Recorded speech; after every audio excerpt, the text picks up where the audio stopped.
অস্কারের জন্য বাংলাদেশি চলচ্চিত্র আহ্বান। পর্দা নামল হৃদয়ে ঢাকা 416 চলচ্চিত্র উৎসবের। অন্যদিকে অবশেষে আসছে অপারেশন অগ্নিপথ। সালমান শাহ হত্যা মামলায় রিমান্ডে খলনায়ক ডন। এমন কিছু খবর ছিল সপ্তাহের ঢালিউডে। বিস্তারিত প্রতিবেদনে। একাডেমি অ্যাওয়ার্ডস বা অস্কারের ৯৯তম আসরের ইন্টারন্যাশনাল ফিচার ফিল্ম বিভাগে চলচ্চিত্র মনোনয়নের জন্য বাংলাদেশি চলচ্চিত্র আহ্বান করা হয়েছে। আগামী ১৬ সেপ্টেম্বরের মধ্যে নির্ধারিত অনলাইন ফর্ম পূরণ এবং প্রয়োজনীয় কাগজপত্র জমাদানের মাধ্যমে আবেদন প্রক্রিয়া সম্পন্ন করতে হবে। বাছাই প্রক্রিয়ায় অংশগ্রহণের জন্য বেশ কটি শর্ত মানতে হবে আগ্রহীদের। অস্কার বাংলাদেশ কমিটির পাঠানো এক বিজ্ঞপ্তিতে বলা হয়েছে, চলচ্চিত্রটি অবশ্যই পূর্ণদৈর্ঘ্য হতে হবে। পূর্ণদৈর্ঘ্য কাহিনীচিত্রের পাশাপাশি পূর্ণদৈর্ঘ্য অ্যানিমেশন ও প্রামাণ্যচিত্রও আবেদনের যোগ্য। এদিকে পর্দা নেমেছে হৃদয়ে ঢাকা 416 চলচ্চিত্র উৎসবের।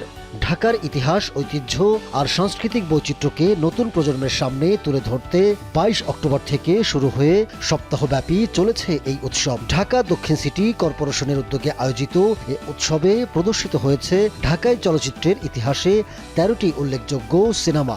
পাশাপাশি চলচ্চিত্র অবদানের স্বীকৃতি হিসাবে সম্মাননা দেওয়া হয়েছে ৫৮ জন শিল্পী ও কলাকুশলীকে।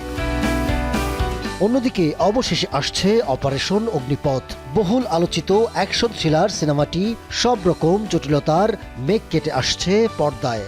সিনেমাটি ১ দশক আগে মুক্তির কথা থাকলেও অভ্যন্তরীণ নানা জটিলতা ও টানাপড়নে হুট করে মাঝপথে থেমে যায় এর নির্মাণ কাজ। জানা গেছে, বর্তমান সময় ও আধুনিক সিনেমাপ্রেমী দর্শকদের চাহিদার কথা ভেবে সিনেমাটির মূল গল্প সংশোধন ও নতুন উপাদান যুক্ত করা হবে। প্রযোজক, পরিচালক ও শাকিব খান তিন পক্ষই প্রকল্পটি নতুন পরিকল্পনায় নতুন রূপে শুরু করার নীতিগত সিদ্ধান্তে হয়েছেন একমত। পাশাপাশি চিত্রনায়ক সালমান শাহ হত্যা মামলায় গ্রেপ্তার আসামি খলনায়ক আশরাফুল হক ডনকে ৫ দিনের রিমান্ডে পাঠিয়েছেন আদালত।